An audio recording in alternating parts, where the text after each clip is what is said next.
What's up, Wisdom family? What's going on? Ron Brooks here. This is just after 9 o'clock Central Time on Thursday, the 27th. Hope everybody finds this well.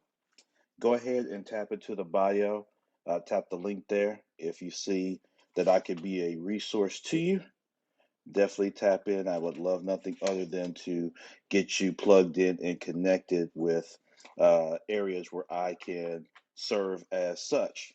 Also, make sure to check out rivercitycapital.org. That is the CDFI where I am the president.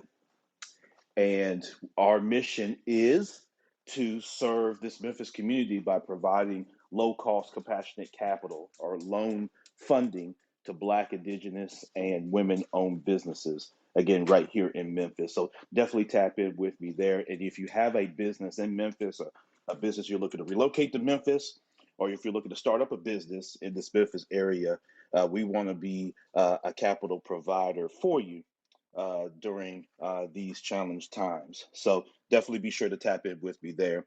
Shout out to Wisdom, shout out to the founder, shout out to all the great people and super dope people that are working hard on a daily basis to make this app a place where not only creators, but people with talent, people with knowledge, people with expertise, people with insight can share such with others and share it with each other to help us all be just a little bit better as we curate this community. So I always want to make sure I shout that out.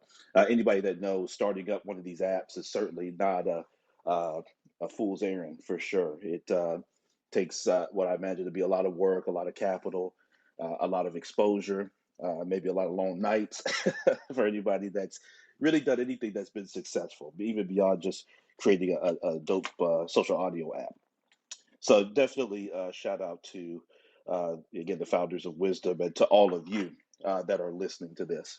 Let's get into something because I'm not going to be long-winded today. I've got a couple meetings coming up. One here in about 25 minutes. So I just wanted to come on and have this discussion about the importance of leadership during a pandemic. Now, what I'm not going to do is I'm not going to get into the political pieces of the White House or the Senate or the Congress or local, state or municipal leadership in this. That's going to be a completely different conversation and something I'm not going to be able to do in any kind of short period of time because I think we all could admit that there are areas of opportunity, to say it nicely.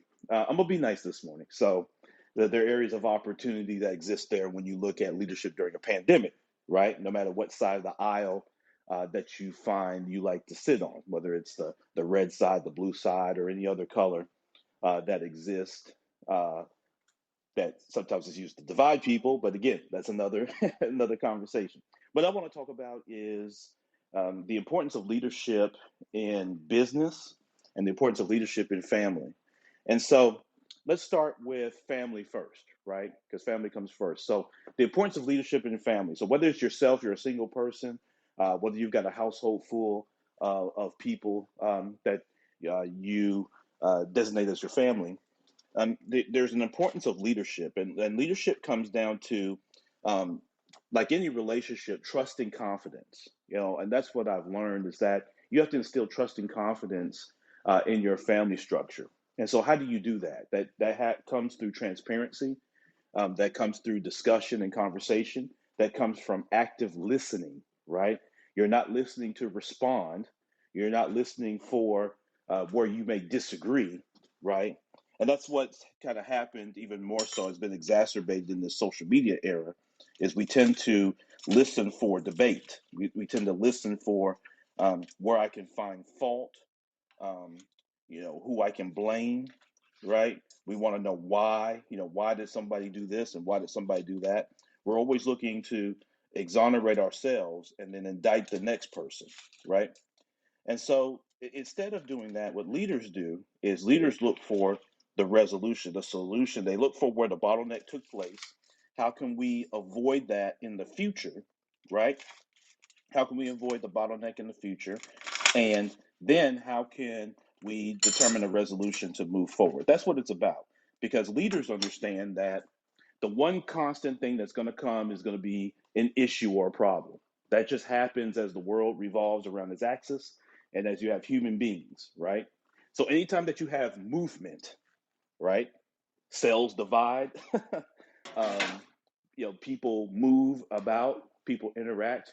Their problems are going to arise. You know that. That's right off the bat. So um, people who don't have that type of mentality focus on the problem and they focus on the fear of the results or the impact of the problem.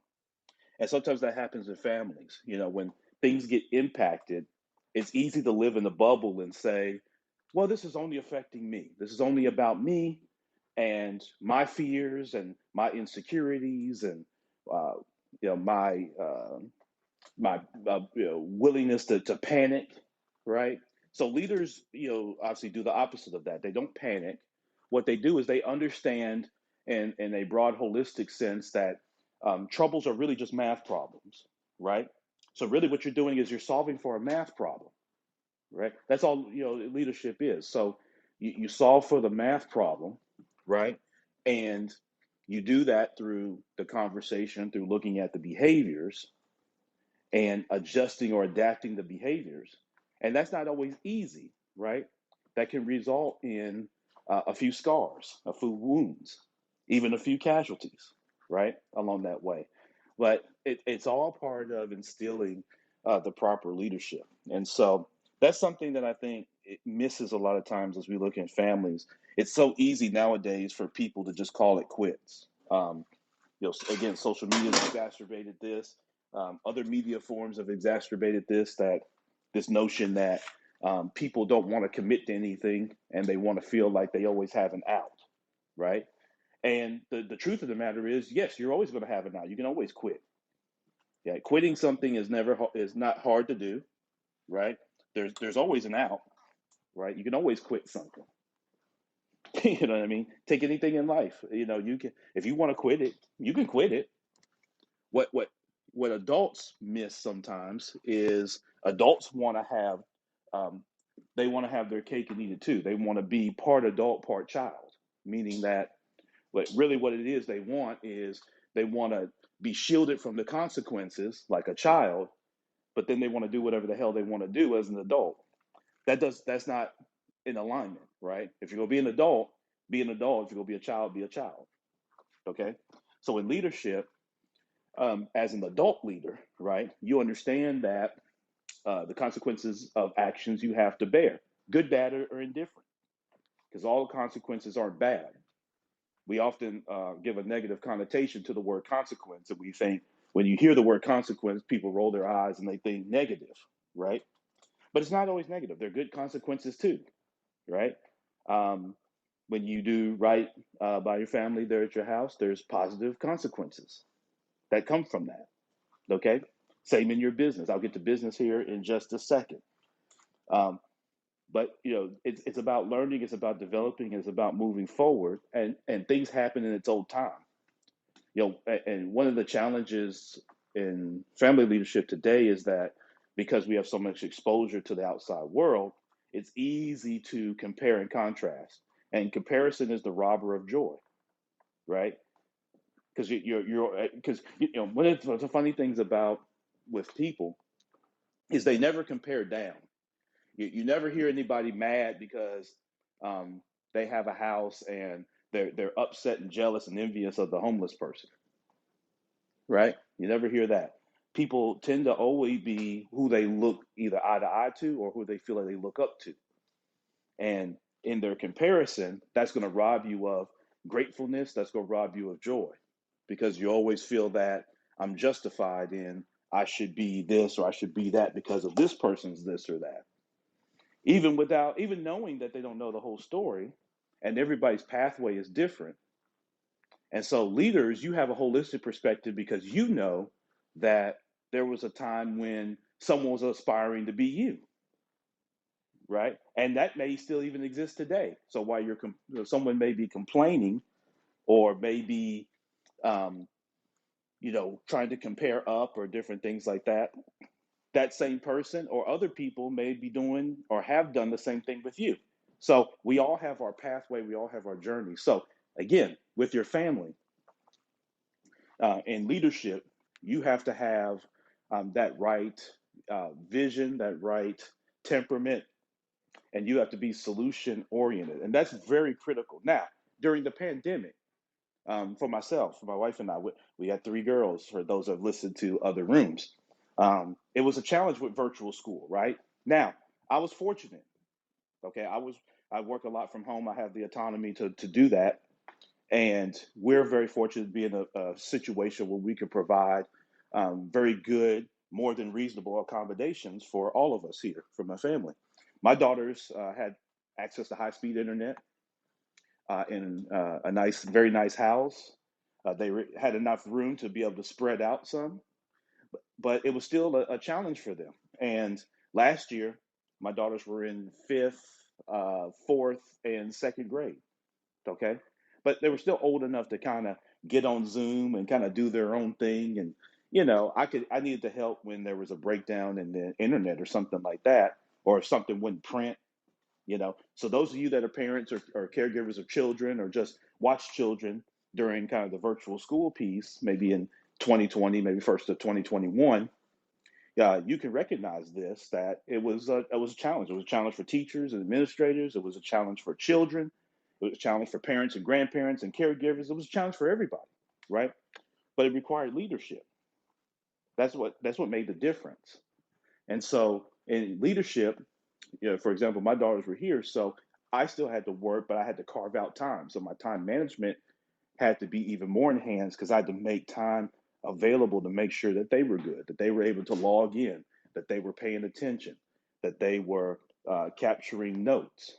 And that was a challenge for one of my daughters more so than the other two, right? But again, that's what it's all about. It's about that leadership, right? And showing that. And so that's an example of an obstacle that, again, everybody didn't have access to those accommodations, as we know. That was the challenge of leadership in the pandemic, is when you outsource things to households vary wildly, right? In most school districts, right? You have some kids that are well-to-do and some kids that aren't. Now, that may not exist in certain school districts or with private schools and things like that. But in many public schools, you may have a wild variation between some people and for some kids in the households they come from. Access to high speed internet that's of quality, right? That has enough bandwidth for multiple devices. Um, access to parents or adults that create a loving, safe environment that can also serve as a resource to help with schoolwork and understanding concepts and things like that. Having access to parents and caregivers that show love and attention, uh, all those things, being able to prepare reasonably healthy meals, all these things come into effect, right, when you start talking about leadership in the household. And so during the pandemic, it goes beyond just making decisions about vaccination and things like that. That's a whole nother topic as well.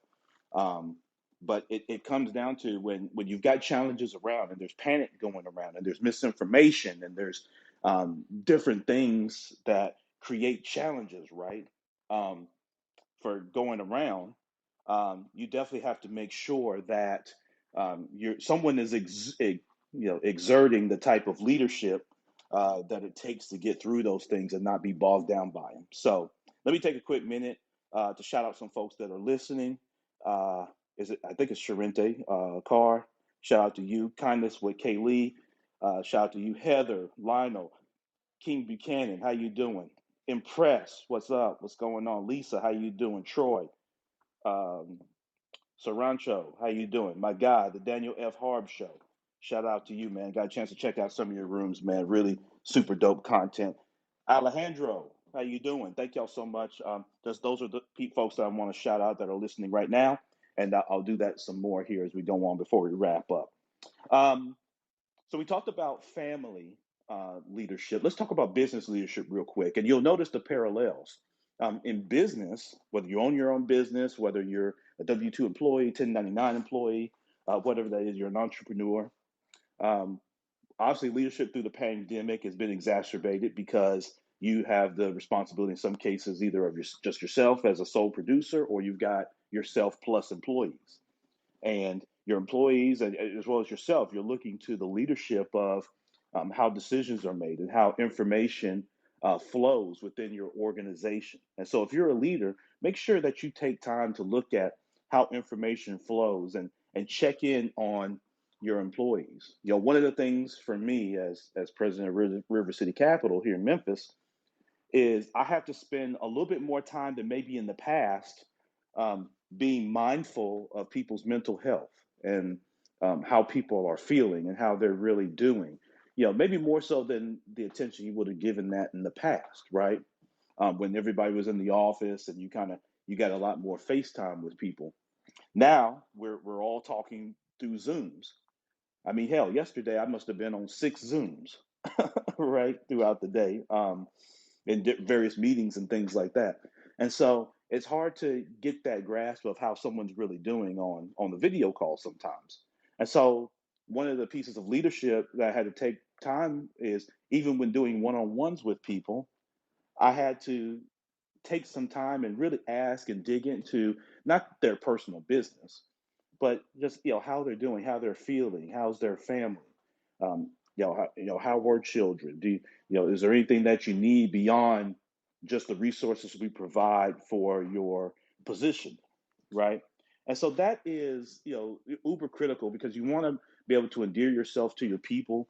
You want to know that you support them. You want them to know that you think of them more than just a requisition number, right? Or just a butt in the seat. And so in your business, one of the ways you can exude great leadership, even during this pandemic, is again, not panicking, right? So you're not jumping on every wave, or you're not being swayed every time the wind direction changes and the media says, oh, it's this variant or it's that variant. We're going to get through this, just like mankind has since the beginning of time. There's been pandemics, there's been virus outbreaks and things like that. This is no different. Take it very seriously, right? So show your people, your team, that you're taking it seriously. You're not just blowing it over, no matter what your personal view is of the pandemic and the virus and that sort of thing. You want to be neutral with your people, and you want to um, showcase that you're taking it seriously, but we're also not going to panic. Okay, here are the things that we're going to do. We're going to take action. We're empowered to take action. People that just like to whine and complain, what happens is they don't like to take action. They like to more blame. They want to be someone else's responsibility, right? They don't want to take their empowerment role. That's not leadership. Okay, so you want to be the leader, showcase that we have a mission and an approach. And so double down on that. Show your people that what they do makes a difference, that you value them. And during this pandemic, we're going to be safe, right, for ourselves. We're going to be safe for our vendors, our customers, and then the community.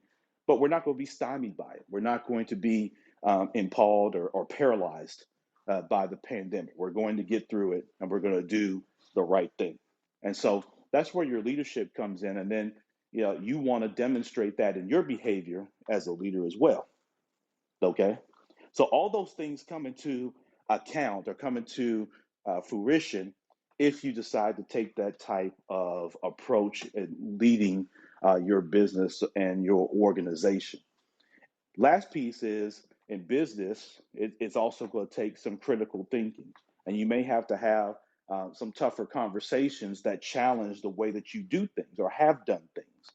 No one saw the pandemic coming, allegedly. um, and so you want to be able to understand that it's a big whammy. It's a punch in the gut, no doubt, and it's changed things, right? It's been a paradigm shift of paradigm shifts, and it's changed things, right? It's changed people's outlook. It changes the way people do things, and it will going forward for the foreseeable future, right? So it's recognizing that and appreciating that, but then uh, demonstrating and showcasing to your people that, again, here's how we're going to move forward.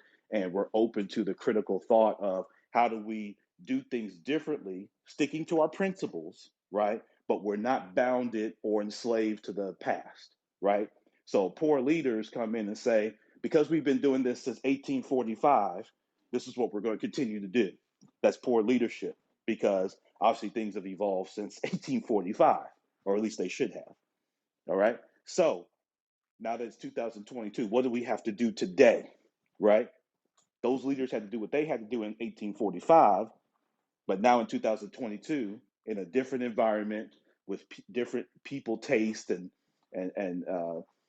outlooks and the impact of the pandemic, how are we going to lead the organization today?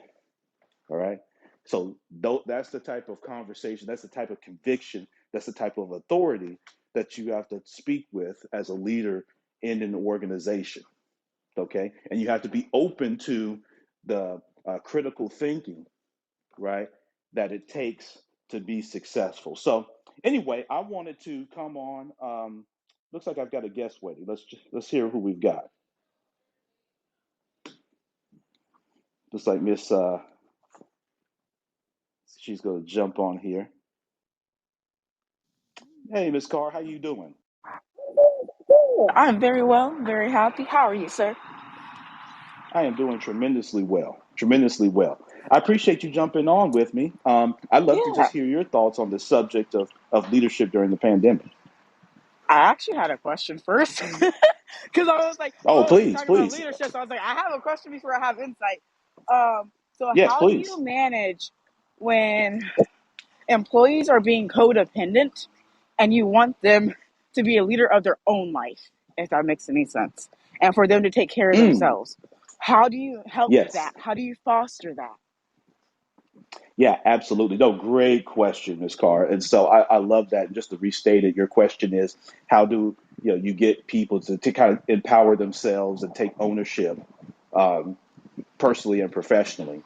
And I love that question. So my answer to that, and in my experience, um, so again, some people come from different kind of walks and different experiences and outlooks. One of the things that I try to do when you want someone to take a little bit more ownership is you find out what makes them tick, what do they value, and so you do that by having a really just a simple conversation with that particular employee.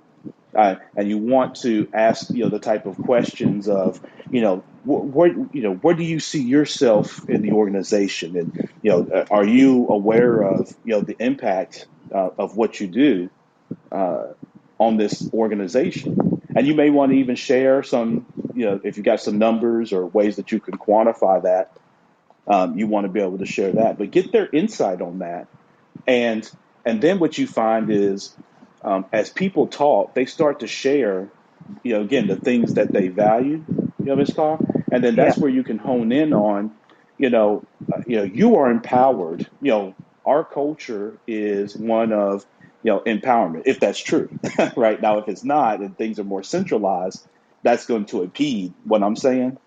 But if you have a culture that's fostered by, we don't, we're not, the mistakes will be made, right? And we can always clean them up as long as we have trust and confidence and transparency. Um, we can make, through things. And so we don't condemn making mistakes because a lot of times, Ms. Card, what happens is people, um, they're fearful. They don't want to empower themselves because they're fearful of, being either ostracized or having their employment in jeopardy. And so that's what I found that you have to get past is you have to get them past that fear of either rejection or not, having access to their job. Right. That's usually at the genesis of when people don't empower themselves. Does that make sense? It does make sense, and I greatly appreciate your for your insight. I apply my stuff to not just my business, but to all the companies I do work for. So that's very helpful for me because even though I don't have the title of leader, I am the leader because everyone comes to me for the way and for Yes, that moral support and stuff. So I'm like, okay, absolutely. how do I additionally get them back on their own accord, and I don't have to do all this stuff Yeah, too? So So yeah, and then also with that is you ask them what kind of turn it back to them. What do they think? But again, it's a math problem, right? And so when they bring stuff to you, ask them, well, so what have you thought about on this? What share with me kind of what you're thinking. Let's work this together. And what you do is now instead of sitting in front of them, now you're shoulder to shoulder, right? makes And sense. so that's going to help give them confidence, right, to go back because they can engulf themselves in their own thoughts along with yours as a support. And so then the Okay. more they do that, now they start thinking, okay, now I kind of have an idea of what she'll say, right? Or what's, you know what I mean? And so they take ownership a little bit more there, if that makes sense. No, it does make sense. And I will say this for insight, it also will help, not because I do this, it because I've seen this, is to actually be there for them and to keep their confidence when they Yes. actually give you that information about their family and not use that against them. So Yeah, I completely get absolutely. you. And I do greatly appreciate you talking about the importance of leadership because I have seen quickly leaders do things that are not the best. Their company leave them, and the company was actually better with that CEO than without that CEO. So I've Oh seen it yes. all ways. Please come back up too. Yeah, come back up. Yeah, Miss Carr, come back up. I got to figure out the whole time piece, but I want to come back up because I want to double down on that point. So hopefully, Miss Carr is coming back so we could double down on that last point because I think that was definitely tremendous. So, oh, she's back. I'm back. Cool. Yeah. So I want you to double down on that last point about, kind of the president and CEO because I definitely want to address that from the leadership standpoint. Yeah, so my thing is this is I've been watching, I've been peeping, I got my business degree and I got the practical with the knowledge, if that makes any sense. So by me Yes. watching my leaders and me seeking out mentors from different areas of my organization, because I worked for a Fortune 500 company that had over 82,000 employees. I was like, one of these Oh, leaders, wow. they got to help me. And it actually was, I mentored with over 20 other leaders because I got a list of all the SVPs, EVPs, all the way up to the third in command who actually was my mentor. And by me showing him my goals and my plan, he said, I told him, this is my weakness. And he said, when you get this weakness done, you're going to be a champion for every other one of these goals, which was meditating. I was like, I want to start meditating, have a Mm, meditative practice. And he's like, Sharente, he was the personal aide to Barack Obama for all 8 years. He's like, Sharente, he meditated wow. every single day. And I was like, okay, if the president's meditating every single day, then I got to meditate every single day because there's something to that. There's something to quieting your mind Yeah. before all the stuff starts, before the world really comes at you, before you really look at your phone, if that makes any sense. And for Yes. me and my leadership, that's what I start cultivating is me taking care of myself first so that I can pour out to all the employees that I pour out to on a constant basis. And that's even Yeah. with going from being front facing to being the support to the support, which means like IT. So Yeah. I've seen it all. I've seen it where leaders, like one of my last leaders, I liked him a lot. I got to meet him part of my interview process because his company said, we believe in ideas over egos, and they meant it. And he's like, Wow. Sharente, when the pandemic hit, my mom told me, because his mom was in the medical field, this COVID thing, you might want to look into it. And he sent his people home 2 weeks before the government mandated everyone to be in quarantine. And because of that, Wow. that year, they brought an additional $4 million in revenue because they Wow. they started on the ball before things happened because they were proactive instead of reactive. Because at another company I was at, they were only reactive and not being proactive, which was Yes. causing a lot of tension and a lot of people to feel not heard. So one of my positions was to Yes. centralize that location and centralize that communication and provide standard operating procedures so that we all were doing things on one accord because out of 17 properties, but you can't be doing 17 different ways thinking that it's going to be okay for one company. You can't do it. It's Right. madness, I tell you. That's true. So, Yes. centralizing that, and that was a lot of fun. Seeing leaders where Like here, I'll give on Disney as an example. They got rid of him right before the pandemic really hit, and I was like, y'all are silly. He could have actually brought you guys through the pandemic. Yes, he might not have brought in the numbers that you intended for him to bring in because that is how his position is based on. But he knew how to lead for a long period of time and lead through different things. Exact same with MGM Resorts International, Jim Murren. Jim has been in Yeah. the he was CEO during the recession, okay, and they let him go because of some numbers. And he decided also to leave prior because the pandemic hit, and he said, I'm all about outreach and helping people. So he literally got off the CEO position to go into a consulting position with the government, the state government, to ensure that people were actually Yeah. getting the help that they needed, because that's the type of leader Wow. he was. But my thing is, when they promoted the other guy, I was like, this guy actually doesn't have any experience. I bet this guy. What in the world's going on?